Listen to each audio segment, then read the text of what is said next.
Okay, welcome back everybody to the Dream Whisperer of Jesus, where we discuss and interpret prophetic dreams. Sorry everyone, I was a little bit sick last week, so I've just been recovering from a bad bout of the flu, but I'm back today. It's a beautiful autumn evening in Canberra as the sun sets. I don't have any prophetic dream in this video, so you can tune out if you like. I just thought I'd talk a bit about South African politics and the allegation that Russia received arms from South Africa. It's an interesting story. I come from a background in defence and foreign policy, so I just make a few brief comments for people who are interested. So, as people know, I mention this all the time, but basically in the Western world today we're dealing with the deep state, so you have politicians, academics and journalists all working together, and when they work together like this, they just constantly create false narratives, false depictions of truth, and then it's just sold to the mainstream media and to society when it's total BS. So basically for the story about Russia allegedly receiving arms from South Africa, it's a really easy story to debunk. So basically Russia has a massive arms industry. They don't need South African arms, and the arms that South Africa has have no compatibility with the Russian armed forces. So it's just such an easy story to debunk. I don't know what else to say, but basically you need journalists with half a brain to just ask a question saying, why would South Africa sell arms to Russia when Russia doesn't even use South African arms? And journalists also need to ask, why would South Africa sell arms to Russia when Russia doesn't need them? It's such a basic story to debunk.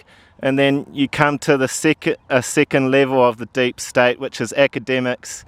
And what you'll find is that academics will usually just blatantly lie to protect the story. So the Americans are really trying to blackmail South Africa and the ANC at the moment.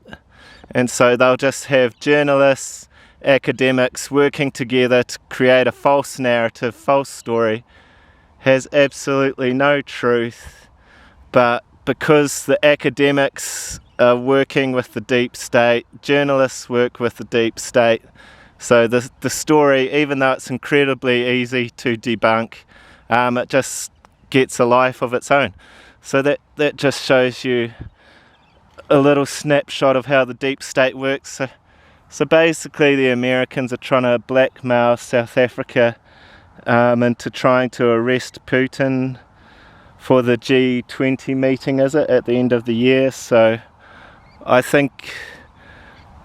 don't think President Putin would attend the G20 meeting in South Africa in Cape Town, just because the Americans are going to be using every trick in the book to bribe and blackmail South African politicians to try to arrest Putin. So I just don't think he will attend, but it's just interesting to watch how the American deep state works, how evil they are, and the only weapons they have are lies and violence.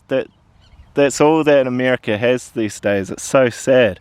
You know, I'm living here in Australia, living here in Canberra, and we really need America to support and protect Australia, but we don't need all of the wicked lies of the American deep state, you know.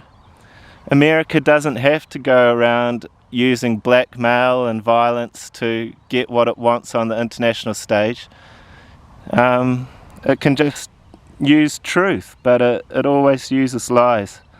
So it's extremely sad, but anyway, all you can do, just have a laugh, I guess, at what the Americans do. They're so evil, and they look so ridiculous before God's throne, all their evil lies, but, you know, they've rejected Christ, and so that's why they do what they do. They just go around blackmailing people, using lies and violence to try and get what they want. And I guess they do that because they believe that Jesus isn't real, that Jesus isn't going to judge them for all their wickedness.